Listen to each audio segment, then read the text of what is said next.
بەڵێزان خۆشەویستانمان دووبارە ساڵی کۆچی لە تەواوی مسلمانان پیرۆز بێت ئینشاءالله و ئەم ساڵ ببێتە مای خێر و خۆشی و بێتە مایەوەی کە کۆمەڵگاکەمان بەرەو ئاسوودەی بەرەو بەختەوەری بڕوات و ئەو کێش و گرفتانی کە هەن ئینشاءالله هەمووی کۆتاییان پێبێت. خۆشەویستانمان لەم تەوەرەیەماندا باز لە وانە گرنگەکانی کۆچی پێغەمبەری ئازیزمان دەکەین صلی الله علیه وسلم لە مەدینەوە لە مەککەوە بۆ مەدینە. بزانی گرنگترین پند و ئامۆژگارەکان چین کە مسلمانان لێ وەربگرن و بۆچی خوای باڵا دەست ئەم قەدەرهێنا ئەم ڕووداوە ڕوویدا بۆ دەبێت مسلمانان پندی لێ وەربگرن و گرنگترین پەیامەکانی کۆچی بوون کە پێغەمبەری ئازیزمان صلی الله علیه وسلم لە مەککەوە کۆچی کرد بۆ مەدینە. گفتوگۆی ئەم بابەتە دەکەین لەگەڵ بەڕێز دکتۆر یاسین حەسەن بانخواست کاک دکتۆر یان زۆر بەخێر بێت. سپاس دەکەم. ساڵی کۆچی لە تۆش پیرۆز بێت. پیرۆز بێ لە هەمووان. یاخوا سەلامت. کاک دکتۆر پێت وایە کە ئەم ڕووداوە ڕوویداوە کە خۆی باڵا دەست بەسەر پێغەمبەری ئازیزمان صلی الله علیه وسلم هێناوێتی کۆمەڵێک وانی گرنگی تێدایە کە جیهانی ئیسلامی ئومەتی مسلمانان تێدا ئەوانانە سوودی لێ وەربگرێت و چاو لە پێغەمبەری ئازیزمان بکەن صلی الله علیه وسلم. بسم الله الرحمن الرحیم. ئەم یادە پیرۆز بێ لە هەمووان و پیرۆز ڕاگرتنی ئەم یادەش جەختکردنەوەی لەسەر شوناسی ئەم ئومەتە کە هیجرەت یەکێکە لە شوناسە زۆر گرنگەکان و کە زۆر گرنگەکانی داوای ئیسلامی و مێژووی بەشەریەتی بەشەری مرۆڤایەتی لە دوای و هاتنی وحی گەورەترین ڕووداوە کە ڕوویدابێ. بۆیە وتێکی عەباس مەحموود عەقاد هەیە ئەڵێ هەرچی لە دوای کۆچەوە ڕوویداوە پەیوەستە بە کۆچەوە. بەس بەر لە وانەکان ئەمەوێ من ئاماژە بۆ بکەم کە کۆچی پێغەمبەری خوا صلی الله علیه وسلم ڕووداوێکی سادە و ساکار و ئاسایی نییە، بەڵکو ڕەوتی مرۆڤایەتی گۆڕی لە پێش کۆچەوە بۆ دوای کۆچ. ڕووداوەکان لە پێش کۆچەوە بۆ دوای کۆچ نەخشە سازی کرد، فاسیلێکی گرنگ بوو لە نێوان ڕابردوو لەگەڵ داهاتوو. ئەگەر بڕوانین هەر لە بەر لەوەی پێغەمبەری خوا صلی الله علیه وسلم لەدایک بێ ئامادەسازی و ئامادەکاری کراوە بۆ کۆچ. ڕەنگە ئەمە غەریب و نامۆ بێ بەلای هەندێکەوە، بەس ئەبێ هەمووان ئەوە بزانین کە لە کتێبی ئەهلی کیتابە جوولەکە و گەورەکانە مژدەبەخشی ئەوەیان بووە کە دوایین پێغەمبەر دێ. جوولەکان وایان زانێت لە بەنو ئیسرائیلە بێ، بۆیە هەڕەشەیانەکرد لە عەرەبە قوڕەیشیەکان لە عەرەبەکانی دەوروبەری خۆیان وەکانوا یەستەفتیحون من قبل. دوایە فەرمێ کە هات کە پێغەمبەر لەوان نەبوو دژی وەستانەوە فەلەما جاءهم ما عرفوا كفروا به. ئەنجار خۆی پروردگار لعنەتیان بۆ ئەنێرێ کە زانیان لە خۆیان نییە ئەو جار پشتیان کردە پێغەمبەری خوا صلی الله علیه وسلم. بۆیە سلمانی فارسی کە ئەگەڕا بە دوای ڕاستیە ئەیزانی کە ئەبێ ئیلا پەیوەندیەک لە نێوان زەوی لەگەڵ ئاسمانە هەبێ، کە ئەگەڕا شار بە شار ناوچە بە ناوچە ئەگەڕا ڕاهیبەکانی بینی قەشەکانی ئەبینی ئاماژەیان بەوادا کە دوایین پێغەمبەر دێ، پێغەمبەری ئاخر زەمان عەلەیهی سەڵات وەسەلام لە زەویە کاڵێ ذات حێرار وەنەخل، واتە زەویەک بەردەڵانە بەردی ڕەشی لێ و هەروها خوڕمدار خوڕماشی لێ لەو شوێنە جێگانە. بۆیە سلمان کە ئەگەڕا چوو مەنتەقەی مەدینە کە ئەوێ بینی وتی حتمەن ئێرەیە لەوێ گرسایەوە. جگەلەوە پێغەمبەری خوا صلی الله علیه وسلم باپیری گەورەی ناوی هاشمە. هاشم لە گەشتێکا بۆ غەزە کە ئەڕوا بە مەدینەیە تێپەڕێ، لەوێ ئەمێنێتەوە بێگومان ئافرەتێکە خوازێ بە ناوی سەلما. ئەبوو تاالب ئەبێ، ئەبوو تاالب کە باپیری پێغەمبەرە صلی الله علیه وسلم لە مەدینە لەدایکە بێ، لە یەثریب و کاتی یەثریبی پێوتراوە. دوایی کە ئەگەڕێتەوە براکانی ئەچن تەبعەن ئەیهێننەوە بۆ مەککە و هەروەها باوکی پێغەمبەریش کە عەبدوڵڵایە باپیری پێغەمبەر صلی الله علیه وسلم واتە باوکی عەبدوڵڵا عەبدولمەتەڵیب عەبدوڵڵا ئەنێرێ بۆ خورما لە مەدینەوە خورمایان بۆ بێنێ، ئیتر لەوێ نایەتەوە ئەمرێ کە مرد لەوێ ئەنێژرێ بێگومان لە شوێنێکان نێژراوە. ڕووداوەکان دێن و ئەچن، ڕووداوەکان دێن و ئەڕۆن. پێغەمبەری خوا صلی الله علیه وسلم لەدایکە بێ کە لەدایکە بێ تەمەن یەگاتە 6 ساڵ. لە تەمەنی 6 ساڵیە ئامینی دایکی ئەڵێ با بچین بۆ مەدینە بۆ سەردانی قەبری باوکی پێغەمبەر صلی الله علیه وسلم، هاوسەرەکەی کە یەکتریان زۆر خۆشویستوە. لەوێ یەک مانگ ئەمێننەوە. پێغەمبەری خوا صلی الله علیه وسلم ئاماژەکە کە لەگەڵ کچۆڵەیەک هاوتەمەنی خۆی بووە، ئەڵێ لەسەر ئەم دیوارە باڵندەیەکمان ڕاوە نابۆی کە بیگرین. ئەڵێ من لە نێو بیرەکانی مەدینەیە فێری مەلەکردن بووم، واتە ئاشنا بووە پێغەمبەری خوا صلی الله علیه وسلم بە مەدینە وەکو زەمینە سازیەک بەل لەوەی کە کۆچکە لە سەرەتاوە هەتا کۆتا ئامادەسازی بۆ بۆچی بۆی کە پێغەمبەری خوا صلی الله علیه وسلم کۆچ بکە لە مەکەوە بۆ شاری مەدینە. ئامۆژگاری و پندەکان طبعاً زۆرن من ئەم ڕووداوە یعنی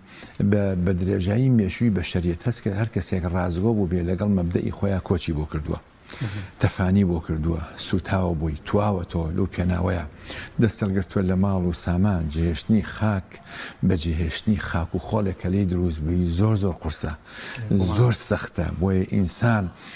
بۆ شتێکی لەو بە نرختر نەبێت دەست لە خاک و نیشتمان و شاخ و کێوشی و دۆڵەکەی خۆی هەڵناگرێت لەبەرەوە کە کۆچی کرد پێغەمبەری خوا صلی الله علیه وسلم کە بە مەکەی وت لەولا ئەن ئەهلەکی ئەخرەجونی ما خرجت منك ئەبەدا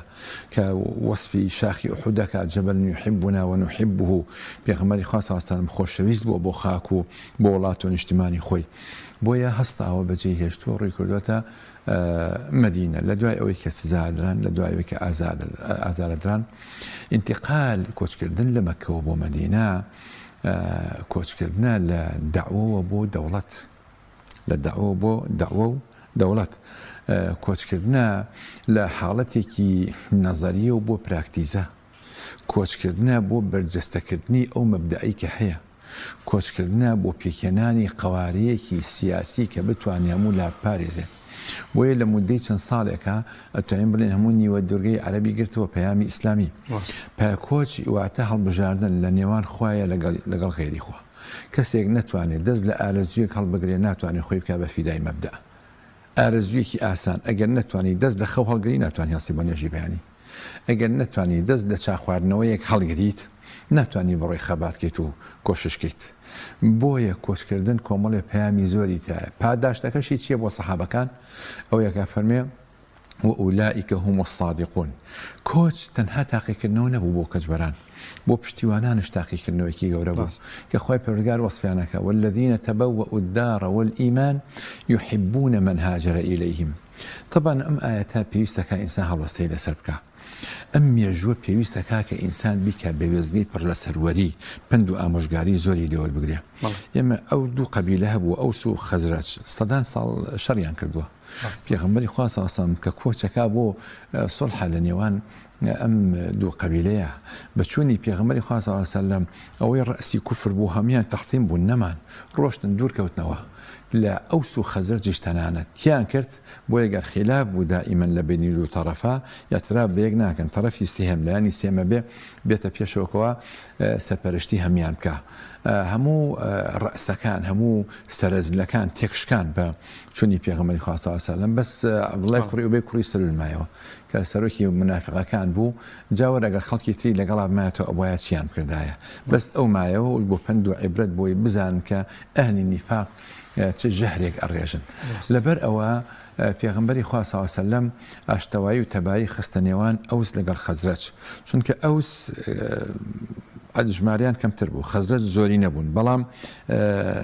دەستی ئەوس زاڵ بوو بەسەر خەزرەجە ئەگەر بیوتایە با سەرۆکێک لەوان بێ ئەیان خۆ ئێمە سەرکەوتین ئەگەر لەمان بێ ئەیان خۆ ئێمە زۆری نین بۆیە والذين تبوأوا الدار والإيمان يحبون من هاجر إليهم ويؤثرون على أنفسهم ولو كان بهم خصاصة ئیثاریان هەبوو فەزلی ئەوانیان ئەدا بەسەر خۆیانە ئەمە وانەکانی زۆرن توانەوە و لە پێناوی خۆی پەروەردگارە هەڵبژاردننی خۆی پەروەردگار ئەجا هاریکاری لەگەڵ یەکتریە بەجێهێشتن و دەسەڵگرتن لە خاک و گەل و نیشتمان پاشان بوونی برایەتێکی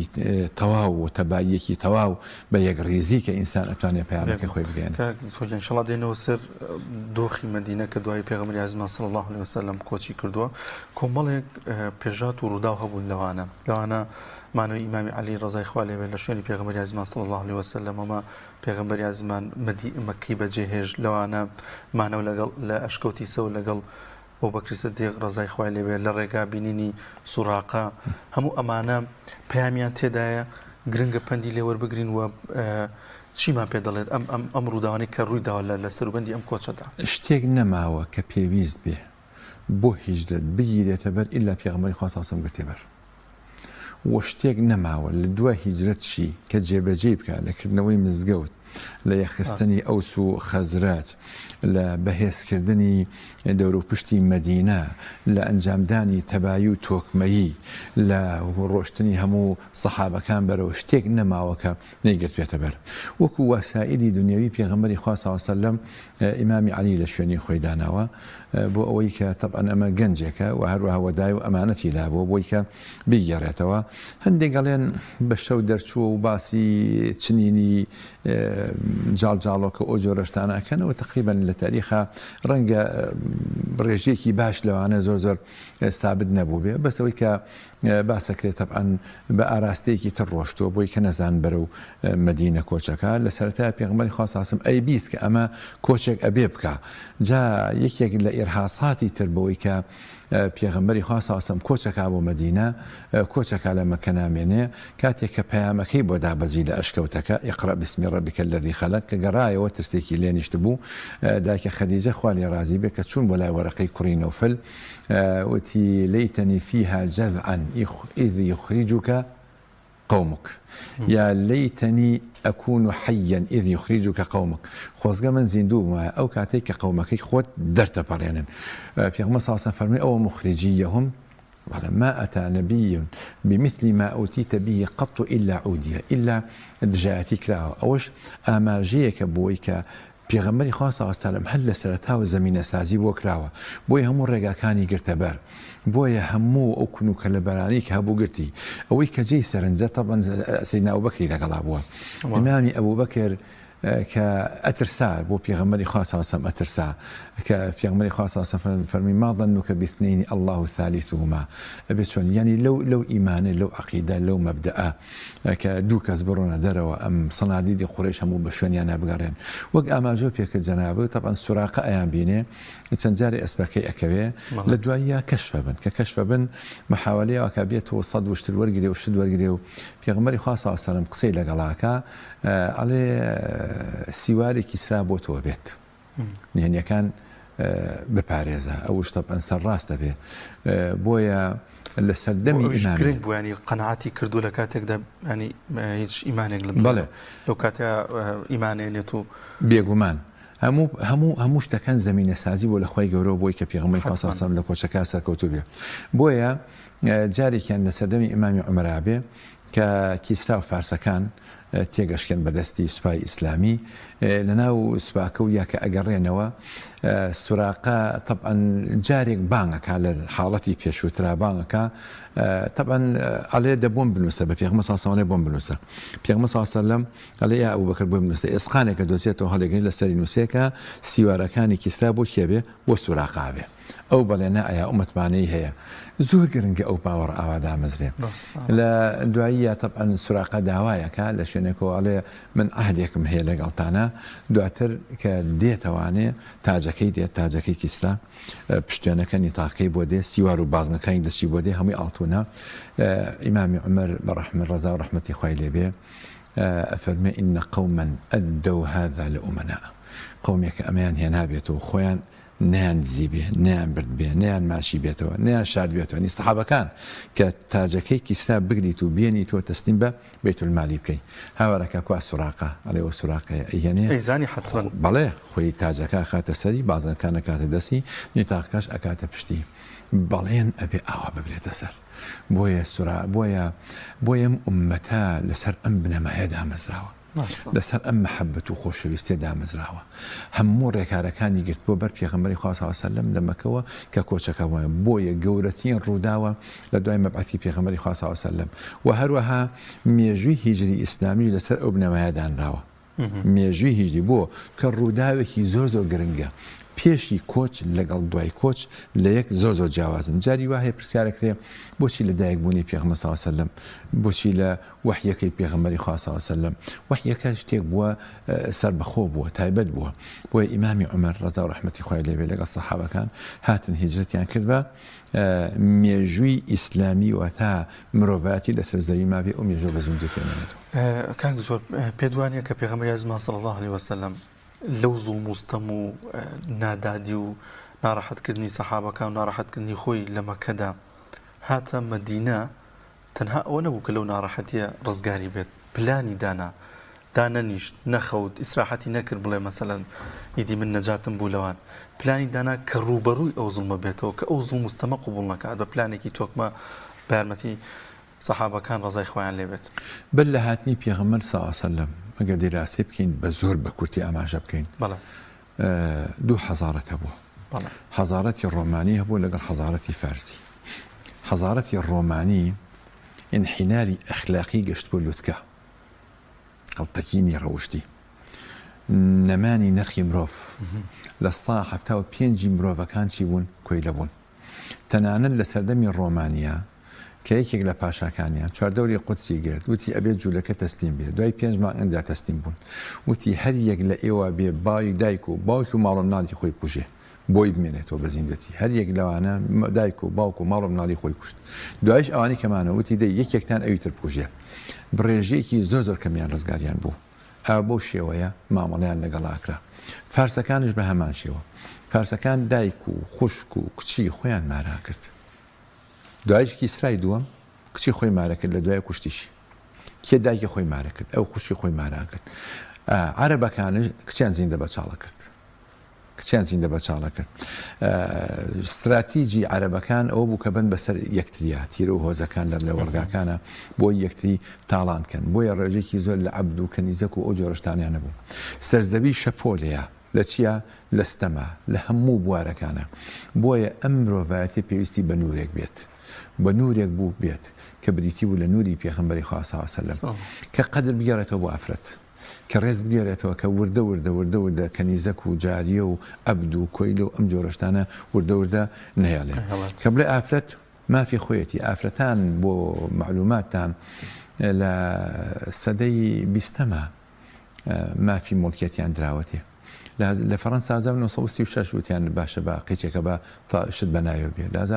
1965 وتیان قەیناکە بە لە بەریتانیا 1969